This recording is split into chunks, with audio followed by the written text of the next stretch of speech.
ஓம் குருவே நமக. ஓம் சுக்கிர பகவானே நமக. ஓம் சுக்கிர பகவானே நமக. ஓம் சுக்கிர பகவானே நமக. அனைவருக்கும் வணக்கம். இன்று பாகம் 19 வீடியோ பார்க்குறோம். பாகம் 17 பார்த்த ஆண் ஜாதகமும் பெண் ஜாதகம் வேறு ஜாதகம், இந்த 2 ஜாதகத்துக்கும் திருமண பொருத்தம் இருக்கான்னு பார்க்கலாம் வாங்க. ஆண் ஜாதகம் 21/4/1991 இரவு 8:10 பூச நட்சத்திரம், கடகராசி, விருச்ச லக்னத்தில் பிறந்திருக்காரு. பெண் ஜாதகம் 23/4/1996 11:40 இரவில் பிறந்திருக்காரு. திருவாதிரை நட்சத்திரம் 4ஆம் பாதம், மிதுன ராசி. திருவாதிரை நட்சத்திரம் 4ஆம் பாதம், மிதுன ராசி, தனுசு லக்னத்தில் பிறந்திருக்கார். இந்த 2 ஜாதகம் ஜென்ம நட்சத்திர அதிபதி யாருன்னு கேட்டிங்கன்னா, திருவாதிரை நட்சத்திரத்தின் ஜென்ம நட்சத்திரம் திருவாதிரைனா அதன் அதிபதி ராகு. அது பூச நட்சத்திரம், அதன் அதிபதி சனி. இப்போ ஆத்மா ஜீவா சரீரா முறையில் திருமண பொருத்தம் பார்க்கலாம் அப்படிங்கிற விதி வரும்போது, பொதுவாக அனைத்து நமக்கு திருமண பொருத்தத்துக்கு 10 பொருத்தம் பார்ப்பது அப்படின்ற விதியில் நட்சத்திர பொருத்தம் அப்படின்னு சொன்னீங்கன்னா, பூச நட்சத்திரத்துக்கும் திருவாதிரைக்கும் 5 பொருத்தம் இருக்குது. திருமணம் செய்யலாமா அப்படிங்கிற ஒரு விதி பார்க்கலாம்னா, ஆத்மா ஜீவா சரீரா இருந்தால் அவங்க வாழ்க்கை சிறப்பாக இருக்கும் என்பதற்காக தான் இந்த ஆத்மா ஜீவா சரீரா முறையில் நம்ம பார்க்குறோம்.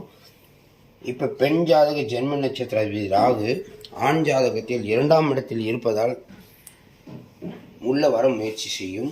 2வது ராகு உச்சி நடப்பதால் உள்ள வர முயற்சி செய்யும். அந்த ராகு இங்கிருந்து சூரியனுடைய நட்சத்திரத்தில் இருக்கார். உத்திராட நட்சத்திரம் 1ஆம் பாதத்தில் இருப்பதால் அதன் அதிபதி சூரியன். சூரியன் அஸ்வினி 3ஆம் பாதத்தில் இருப்பதால் கேதுவினை செல்வதால் இங்கே சரீரா இல்லை. ராகு சூரியன் கேது, ராகு சூரியன் கேது, ஆத்மா ஜீவா சரீரா இல்லை. இருந்தாலும் மற்ற பொருத்தம் இருக்கா பார்க்கலாம் அப்படின்னு. ஏன்னா சரீரா இல்லைன்னு சொன்னால் குழந்தை பிறப்பில் தாமதம் ஆகும் அப்படிங்கிற விதியும், லக்னத்துக்கு 5ஆம் வீட்டு அதிபதி 9இல் உச்சம் பெற்று, லக்னத்துக்கு 5ஆம் வீட்டு அதிபதி 9இல் நின்று உச்சம் பெற்றிருப்பதால் இவருக்கு குழந்தை பாக்கியம் உண்டு அப்படிங்கிற விதி இருக்குது. கூடவே ஆட்சி பெற்ற சந்திரன் இருப்பதால் குழந்தை பாக்கியம். அப்போ இந்த சரீராவுக்கு முக்கியத்துவம் கொடுத்தாலும் இங்கே குழந்தை பாக்கியம் இருக்குது. அங்கே முக்கியமாக குழந்தை பாக்கியம் இந்த ஜாதகத்தில் தான் பார்க்கணும். சரி, இப்போ ஆண் ஜாதக ஜென்ம நட்சத்திர அதிபதி சனி பெண் ஜாதகத்தில் உத்திரட்டாதி 2ஆம் பாதத்தில் இருப்பதால் சுயசாரம் பெற்றுக்கொண்டார் அப்படின்றது ஆத்மா ஜீவா சரீரா விதி. அப்போ சுயசாரம் பெற்றுக்கொண்டால் அதன் அதிபதி, இந்த வீட்டின் அதிபதி யாருன்னா குரு தான் வேலை செய்யணும். அவர் லக்னத்தில் இருக்கார். அப்போ சனி இந்த ஜாதகத்துக்கு உள்ளே வரலாம். லக்னத்தில் நின்ற குரு அவர் சுக்கிரனுடைய நட்சத்திரமான பூரட நட்சத்திரம் 4ஆம் பாதத்தில் இருப்பதால் சுக்கிரன் அதிபதி, அவர் 6இல் இருக்கார். அந்த சுக்கிரன்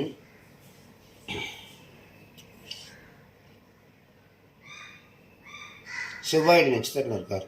இங்கே பார்த்தீங்கன்னா சனி, குரு, சுக்கிரன், செவ்வாய். இங்கே இதுவும் சனி, குரு, சுக்கிரன் நல்ல நிலையில் தான் இருக்காங்க. சனி சேரம் பெற்று கொண்டதால் குரு பிரதிநிதியாக வேலை செய்கிறார். சுக்கிரன், செவ்வாய் நல்ல நிலையில் இருக்காங்க. ஆத்மா ஜீவா சரீரா இருக்குது.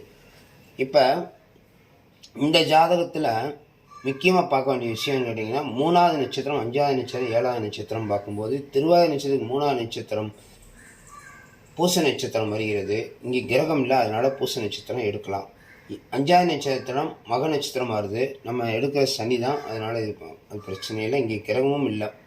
7வது நட்சத்திரம் உத்திர நட்சத்திரம், அதுவும் பாதிப்பில் இல்லை.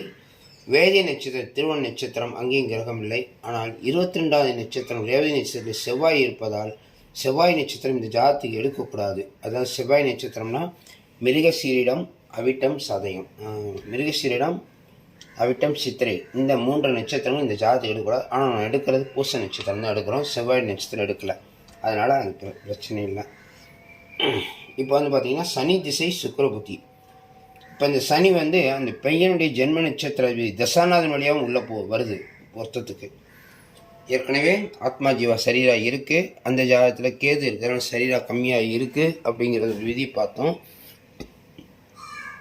இவருக்கு ராகு புத்தி நடப்பதால் அந்த ஜென்ம நட்சத்திரம் ராகுவாக வரதால் உள்ளே வர முயற்சி பண்ணுது. இவர் ஜென்ம நட்சத்திரம் சனின்றனால அந்த பெண் ஜாதகத்தில் சனி திசை நடப்பதால் உள்ளே வர முயற்சி பண்ணுது.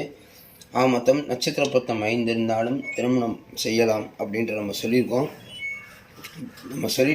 இனி அவங்க பார்க்கட்டும்.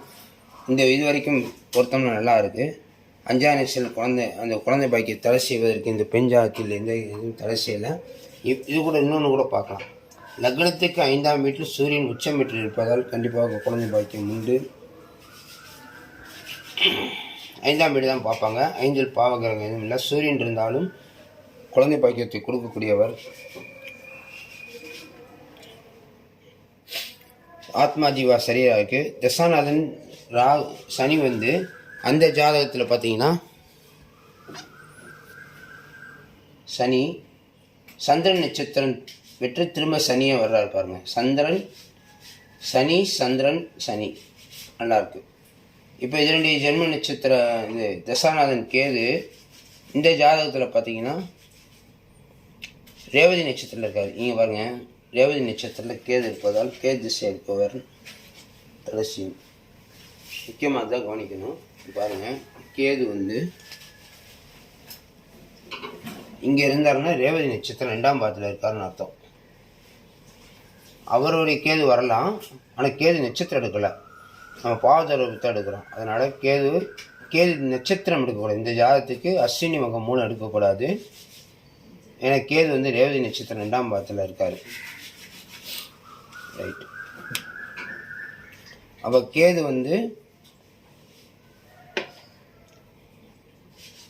நாளில் நின்று புதனுடைய நட்சத்திரமான புதன் நட்சத்திரம் நிற்கிறதால அவர் 6 வைக்கிறார். அப்போ 4, 6 தொடர்பு. அந்த புதன் சூரியன் நட்சத்திரமான 5 தொடர்பு தான் கிடைக்குது.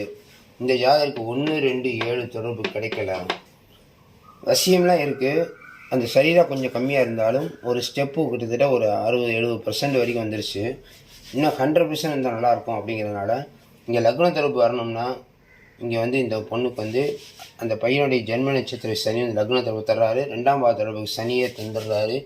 7ஆம் பாவ தொடர்புக்கு சந்திரன் வரணும். இங்கே சந்திரன் புத்தியோ அந்தரமோ நடந்தால் அப்போ தொடர்பு கிடைக்கும்.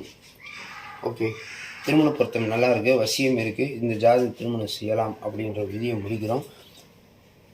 ரேவதி நட்சத்திரத்தில் செவ்வாயும் கேதுவும் இருப்பதால் 22ஆம் நட்சத்திரம் வருவதால் இந்த நட்சத்திரத்தை தான் எடுக்கக்கூடாது. இந்த பையன் ஜாதகத்தில் சனி தான், பூச நட்சத்திரம் தான் எடுக்கிறாங்க. அப்போ சனி தான் இங்கே வர்றாரு. அப்போ சனி உத்திரட்டாதி நட்சத்திரத்தில் தான் இருக்கார். அது ஒரு பிரச்சனை இல்லை அப்படிங்கிற விதியும் இருக்குது. தாராளமாக இந்த ஜாதகத்துக்கு திருமண பொருத்தம் பார்க்கலாம், திருமணம் செய்யலாம். அப்படிங்கிறது குழந்தை பாக்கியம் தடை செய்யாது. அதுவும் நல்லாயிருக்கு, ஃபியூச்சர் நல்லாயிருக்கு. இது போன்ற உங்கள் ஜாதகம் பொருத்தம் பார்க்கணுன்னா தொடர்பு கொள்ளுங்கள், வாட்ஸ்அப்பில் அனுப்புங்க. மீண்டும் அடுத்த பதிவில் சந்திப்போம். Please subscribe and share, like. Pondicherry ஜோதிடர் முருகன். அடுத்த பதிவில் சந்திப்போம். நன்றி, வணக்கம்.